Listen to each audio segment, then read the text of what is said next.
ये लीजिए आपका लंच बॉक्स, और हाँ पूरा लंच ख़त्म करके आइएगा। ठीक है, मैं टाइम से लंच कर लूँगा और तुम भी टाइम से खाना खा लेना, और पापा जी के लिए ना कुछ अच्छा सा बना लेना। पापा जी, मैं शाम को जल्दी आने की कोशिश करूँगा। ठीक है, मैं निकलता हूँ ऑफिस के लिए।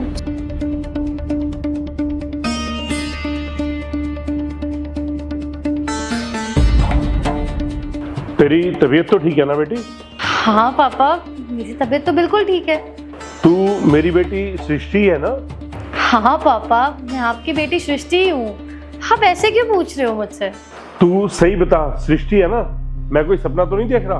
क्या बात क्या है पापा? आप इतनी घुमा फिरा के बातें क्यों कर रहे हो? बताओगे जरा मुझे। तुझे याद है तू शादी से पहले कैसे रहती थी?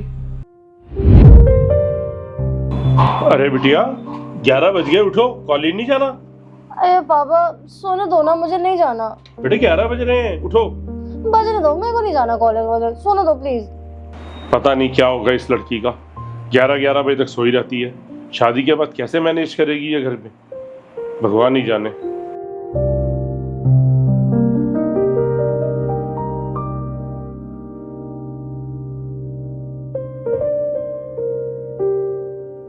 अरे बेटा क्या कर रही है? ये काम के पैसे हैं, मुझे वापस दे।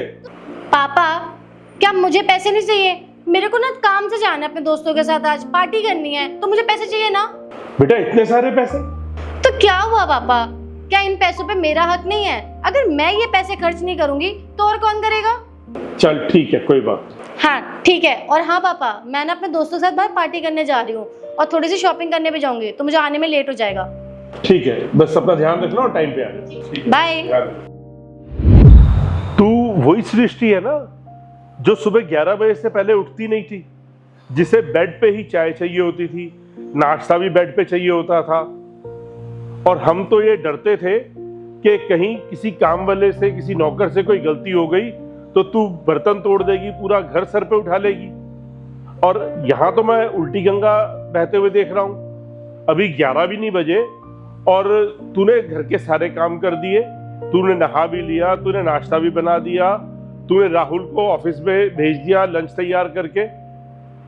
ये मैं क्या देख रहा हूं? मुझे तो विश्वास ही नहीं हो रहा कि ये वही सृष्टि है जो 11 बजे तक सोती रहती थी, और यहाँ 11 बजे से पहले घर के सारे काम खत्म हो चुके हैं। हाँ पापा, आप सही कह रहे हो कि शादी के बाद मेरे अंदर बहुत सारे बदलाव आए, लेकिन आपको पता है हर लड़की के साथ ऐसा ही होता है। शादी से पहले की जो ज़िंदगी होती है ना, वो कुछ अलग होती है, और शादी के बाद की ज़िंदगी बहुत अलग होती है। शादी से पहले आपने मुझे कभी कोई काम करने ही नहीं दिया, क्योंकि मेरे सारे काम करने के लिए घर में इतने सारे नौकर चाकर थे, तो मेरे ऊपर कभी कोई जिम्मेदारी पड़ी ही नहीं। लेकिन जब से मेरी शादी हुई है और मैं इस घर में आई हूँ ना, तो मेरे सास ससुर ने मुझे हर छोटी बड़ी चीज़ की वैल्यू करना सिखाया है, रिश्तों की वैल्यू करना सिखाया है। इसलिए मैंने अपनी सारी जिम्मेदारियाँ उठाने का फैसला भी किया था। और पापा एक बात सोचिए ना, शादी से पहले मेरे पे कोई रिस्पॉन्सिबिलिटी तो आप डालते ही नहीं थे, क्योंकि आपको लगता था कि मैं छोटी हूँ, मैं को खेलना चाहिए, कूदना चाहिए, इधर उधर मस्ती मजाक करना चाहिए। मैं अगर अभी से जिम्मेदारियाँ उठाऊंगी तो आगे जाके मैं तो परेशान हो जाऊंगी। इसलिए आपने तो कभी मुझ पर कोई बर्डन डाला ही नहीं।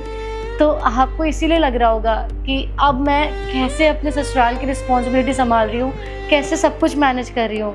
लेकिन पापा इसमें ना सबसे बड़ा रोल अगर किसी का है तो मेरे सास ससुर का है। आपको पता है जो लोग बोलते हैं कि सास ससुर कभी अपनी बहू को बेटी नहीं मान सकते, बहुत गलत बोलते हैं। मेरे सास ससुर ने मुझे हमेशा अपनी बेटी की तरह ही समझा है और हमेशा अपनी बेटी की तरह ही समझाया है। इसीलिए देखिए आज मेरे अंदर इतना बदलाव आ गया है कि मैं हर चीज़ बहुत अच्छे से संभाल रही हूँ। और वैसे भी पापा, जब मेरे ससुराल वाले मुझे इतना प्यार दे रहे हैं, इतनी इज्जत दे रहे हैं, तो मैं उनकी क्या इज्जत नहीं कर सकती? और मैं नहीं चाहती कि मेरी किसी भी हरकत की वजह से ना मेरे ससुराल वालों का सर शर्म से झुक जाए या आपका सर शर्म से झुक जाए। आपने मुझे इतने अच्छे संस्कार दिए हैं, इतनी खुली आज़ादी में जीना सिखाया है, लेकिन उसके बाद भी मैं अपने संस्कारों को छोड़ना नहीं चाहती। मैं अपने ससुराल वालों को ये दिखाना चाहती हूँ कि मेरे माँ बाप ने मुझे कितनी अच्छी परवरिश दी है।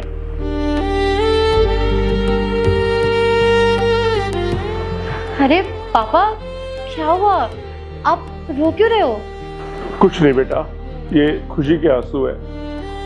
असल में मैं जब आज आ रहा था तेरे घर ना, तो मुझे ऐसा लग रहा था कि मुझे जाकर के तेरे सास ससुर से कोई शिकायत ना सुननी पड़े कि ये लेट उठती है या ये घर के काम नहीं करती या जिम्मेदारियां नहीं पूरी करती, क्योंकि जो मैंने तुझे देखा बचपन से तो मुझे ऐसा ही लग रहा था। लेकिन यहाँ आकर मुझे बहुत शांति मिली बेटा, मेरे दिल को बहुत तसल्ली मिली कि तूने पूरे घर को संभाल लिया। तूने वो करके दिखाया जिसकी मैंने कभी कल्पना भी नहीं की थी। मैं सोच भी नहीं सकता था कि मेरी बेटी सुबह उठ के घर के सारे काम करके इतना सब कुछ कर देगी। तूने बेटा मेरा सर जो है वो गर्व से ऊंचा कर दिया, मेरी छाती चौड़ी हो गई बेटा। पापा पहले तो आप ये रोना बंद करो। और आपको क्या लगा था कि मैं शादी के 15-20 दिन बाद अपने घर वापस आ जाती? नहीं नहीं बेटा, मैंने ये नहीं सोचा था कि तू घर आ जाएगी, लेकिन ये भी विश्वास नहीं था जो तूने करके दिखा दिया। पर पापा अब आपकी ये बेटी 10-15 दिन के लिए आपके घर आ रही है, आपको खूब सारा परेशान करने के लिए।